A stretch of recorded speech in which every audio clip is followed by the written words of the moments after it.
mangeait et que de chaque ville on venait vers Jésus, il dit dans une parabole, le semeur est sorti pour semer la semence, et comme il semait, il en tomba au bord du chemin. Les passants la piétinèrent, et les oiseaux du ciel mangeaient tout. Il en tomba aussi dans les pierres. Elle poussa et elle sécha parce qu'elle n'avait pas humidité. Il en tomba aussi au milieu des ronces, et les ronces en poussant avec elle l'étouffèrent. Il en tomba enfin dans la bonne terre. Elle poussa et elle donna du fruit au centuple. Disant cela, il éleva la voix. Celui qui a des oreilles pour entendre, il entend. Ses disciples lui demandaient ce que signifiait cette parabole.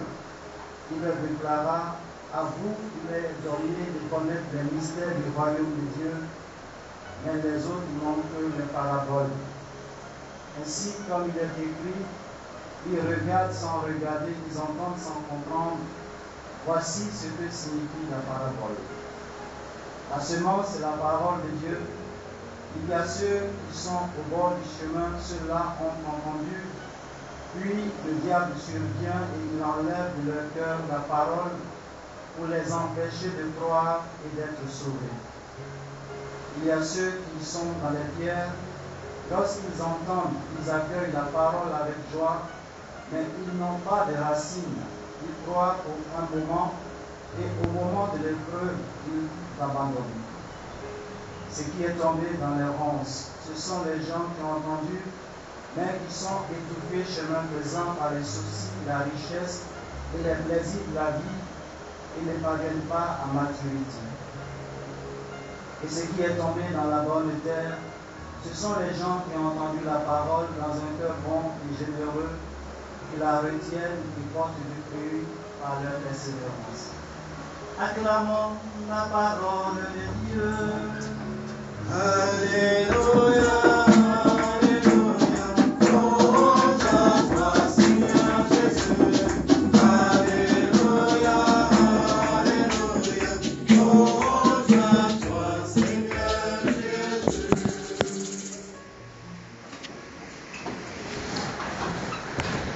Frères et sœurs, nous avons là un évangile que nous connaissons bien et que nous avons évoqué l'autre jour lorsqu'on parlait, je ne sais plus de quoi. Et aujourd'hui, nous avons l'occasion donc de réentendre le Seigneur nous inviter, à nous situer ou alors à faire un diagnostic par rapport à notre vie chrétienne, par rapport aux différents états de terre qui nous sont présentés ici. Et comme je l'avais dit la dernière fois, nous sommes un peu de tout. On a un peu de tout. Chacun de nous, on a des lieux où c'est dur, comme le bord du chemin. On a des lieux où il n'y a pas assez de profondeur, où il y a des cailloux. Il y a un peu de terre, mais il y a beaucoup de cailloux. On a aussi des lieux où on a de la bonne terre, mais où poussent des épines et autres. Nous avons aussi des lieux où on semble porter du fruit. On est un peu de tout. Mais de manière brève, ce qu'on peut dire, premièrement, la première terre, la terre, la semence qui est jetée, la semence, c'est la parole de Dieu, la semence qui est jetée sur le bord du chemin, pour moi, ça traduit l'indifférence. Une certaine indifférence, ça dit que, j'écoute, chaque fois que je vais à la messe ou bien quand je suis en enseignement, j'écoute de manière neutre, sans être... j'écoute comme une information qui passe comme ça. Ça c'est une indifférence et du coup, ça ne peut pas prendre chair en moi. Ça ne peut pas porter, ça ne peut pas prendre racine, c'est pas possible. Ça c'est vraiment l'indifférence. La deuxième terre, à mon avis, renvoie à l'inconsistance. On accueille avec enthousiasme, comme dit Jésus, avec joie. On écoute bien. Il parle bien. Il parle bien. Oui, mais après, dès qu'il y a un petit truc, non, ça, je ne veux pas souffrir. Je connais quelqu'un qui m'a dit ça un jour, moi je n'aime pas souffrir. Personne n'aime souffrir, radicalement personne n'aime souffrir. Mais nous savons que tu veux, que tu ne veux pas, que tu aimes souffrir, que tu ne veux pas souffrir, tu vas souffrir. D'accord? Que tu sois chrétien ou païen, tu vas souffrir. Bon, maintenant, il y a une différence entre la souffrance du chrétien et la souffrance du païen. Bon, ce n'est pas le sujet. Donc, et la troisième terre est très semblable à la quatrième. Les deux terres sont fertiles. Les deux terres sont fertiles. La preuve, c'est que, ben voilà, la semence est tombée, elle pousse. Mais sauf que sur les deux terres, il y a une différence notable. La seule convergence, c'est que toutes deux sont de la bonne terre. Mais la première, dans la troisième, elle est une terre favorable, mais qui, en même temps, permet la croissance d'autres choses. Vous voyez? C'est une très bonne terre. Et il y a trois choses, parce que la parabole du semeur chez Saint Luc est plus explicite, nous donne plus d'informations. Jésus ici nous dit que par rapport à la troisième terre, qu'on appelle ce qui est tombé dans les ronces, ce sont les gens, et ça c'est aussi notable de noter, c'est que la terre dont il s'agit ici, ce sont des personnes. Ce n'est pas lié à notre avoir, qu'on ait quelque chose qu'on n'ait pas, ce n'est pas ça. C'est lié à notre être profond. Si vous voulez bien la bonne volonté qui habite notre cœur, ou bien la volonté, tout simplement. Voilà. Et cette bonne terre qui est la volonté, par rapport à celle qui comporte des ronces, ce sont des gens qui ont entendu, mais ils sont étouffés, chemin faisant, par trois choses que je considère comme des poisons à la croissance de la parole de Dieu en nous. Jésus dit, il y a ces trois choses, il y a les soucis. Parfois, nous avons des maux d'estomac qui deviennent des ulcères. Tout ça à cause des soucis. Je vous assure, si vous cessez, bon, je ne sais pas si on peut cesser, mais toi, si on se bat à éviter de trop se soucier, on va guérir énormément. On n'a pas besoin, on va faire l'économie de l'hôpital et des médicaments. Et dans les soucis, évidemment, il y a des manques de pardon, les refus de pardonner. Et ça, c'est vraiment un cancer par rapport, c'est ce qui cause le plus les maux d'estomac et des ulcères, le manque de pardon. Trop de soucis empêchent la parole de germer et de porter son fruit. Pourquoi? Parce qu'il y a quoi? Il y a comme un déménagement, ou alors il y a une désorientation de la cible. On n'est plus tourné vers ce que la parole de Dieu nous invite à vivre ou à faire et à atteindre. On est tourné vers autre chose. Peut-être notre bien-être, peut-être pas le bien-être, mais oui, notre bien-être du point de vue moral. Qu'est-ce que les gens disent de moi? Voilà, qu'est-ce que je pense de moi? Ça nous intéresse. C'est un souci sérieux. Voilà. Qu'est-ce que je dois mettre comme habit? Je dois mettre comme quel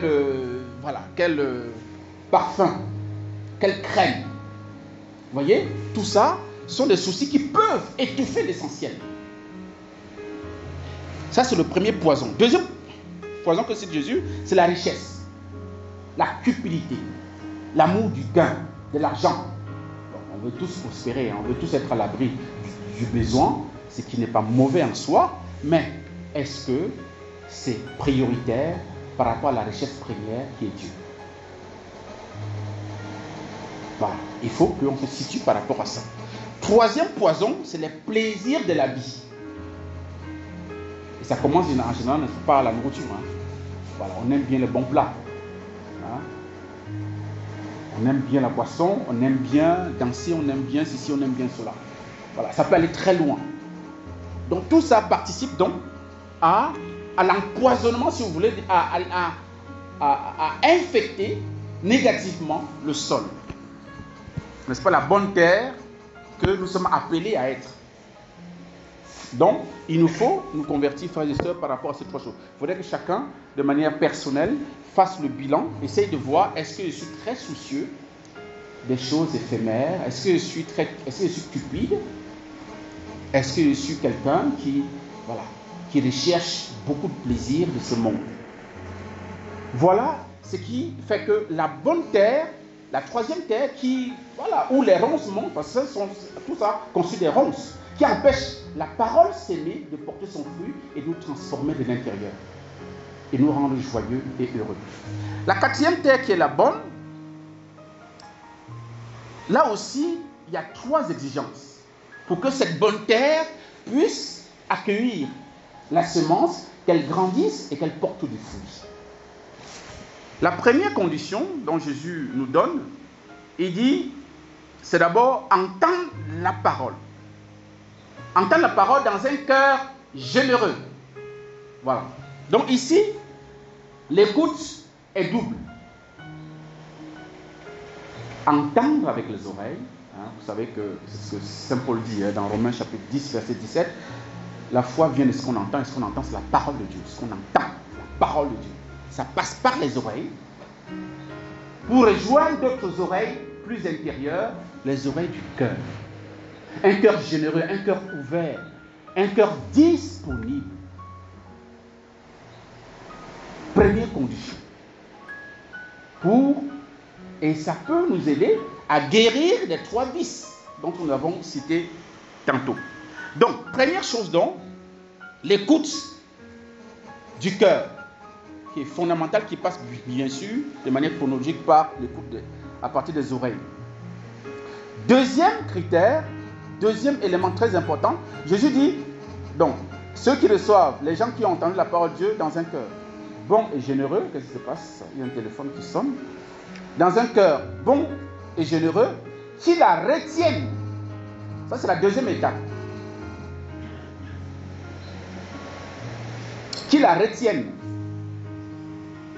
Ici, frères et sœurs, retenir ici, ce n'est pas retenir dans la mémoire. La meilleure façon de retenir quelque chose, même en mémoire, de manière mémorielle, c'est d'appliquer. C'est de pratiquer. Si vous ne voulez pas oublier votre art, si vous êtes médecin, si vous ne voulez pas oublier votre art, il faut exercer. Voilà. Si vous êtes, on dit souvent que à force de forger, on devient forgeron, évidemment. Donc c'est la pratique, c'est la praxis qui nous amène à garder en mémoire tout ce que nous avons appris. Donc la mémoire est, en fait, le salut de la mémoire passe par la pratique. Comment je garde la parole de Dieu? C'est en la pratiquant. Ce n'est pas en retenant les versets bibliques. Ce n'est pas ça, frère et sœur. C'est en pratiquant. C'est la meilleure façon de garder la parole. Et c'est pourquoi Jésus dit, voilà, le cœur généreux, bon, qui reçoit cette parole et qui la retient. Autrement dit, qui la pratique, qui la met en pratique. Et cela forcément va produire du fruit. Et quand ça produit du fruit, il faut que, on se souvient aussi que Jésus l'a dit dans Jean chapitre 15, il faut que vous portiez du fruit et des fruits qui demeurent. Pour que le fruit soit produit, c'est bien, c'est déjà bien, mais il faut que ça demeure. Autrement, il faut que ça dure. Et c'est là où il y a ce détail fondamental. Ils portent du fruit par leur persévérance. Frères et sœurs, un jour Jésus allait cueillir des fruits sur un figuier. Il n'y avait rien. L'évangile précise que ce n'était pas la saison. Vous vous souvenez, non? Voilà, ce n'était pas la saison. Mais Jésus a maudit le figuier.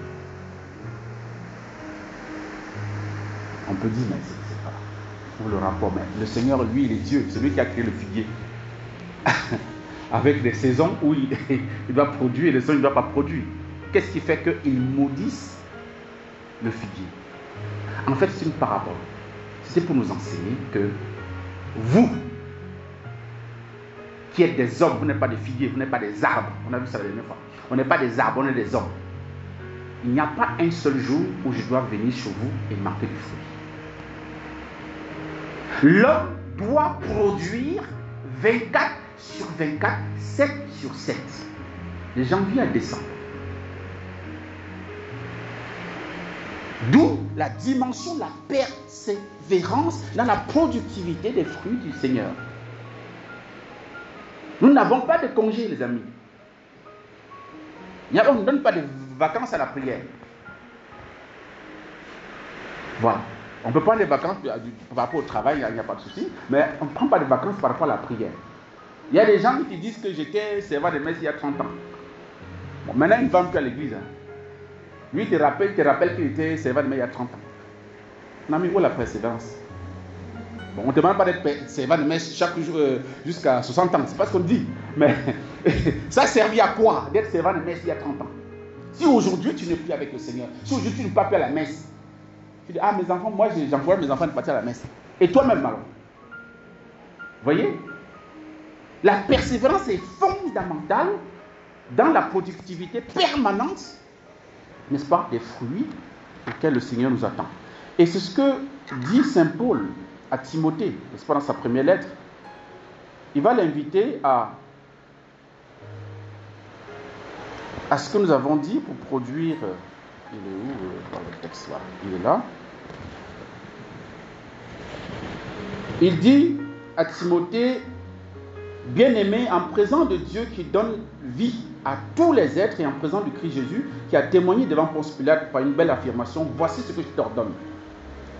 Garde le commandement du Seigneur en demeurant sans tâche, irréprochable, jusqu'à la manifestation de notre Seigneur Jésus-Christ. Autrement dit, il faut que tu pratiques la parole que tu as reçue de manière permanente jusqu'au retour du Christ. Donc il faut que tu restes persévérant, Timothée.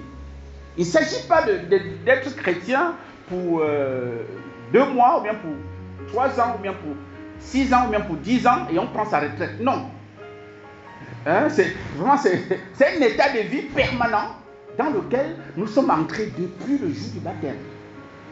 Et donc nous devons lutter pour garder cela, pour porter du fruit. Et comme nous l'avons vu pour porter du fruit, il faut être cette bonne tête, il faut avoir la bonne volonté d'accueillir pour Dieu et la garder, c'est-à-dire mettre en pratique. Tu porteras du fruit et fais-le tous les jours de ta vie. Ne prends pas de vacances. Même si ton mari boue, même si tu as le problème avec ton mari, même avec ta femme, c'est pas, rien ne doit justifier le fait que tu arrêtes de porter du fruit dans le Seigneur. Même si on te calomnie au travail, rien ne doit t'empêcher de continuer d'aimer ton prochain. Vous voyez, en fait, il y a nous avons dans notre vie concrète des éléments qui nous poussent à abandonner. Mais n'écoutons pas ça. Ce serait prêter le flanc, d'accord, et permettre aux soucis, au plaisir de la vie et à la vérité de la richesse de nous dominer et permettre que nous portions plus de fruits. Que le Seigneur nous aide par l'intention de Saint Pio en ce jour et de Saint Zacharie et Élisabeth. Amen.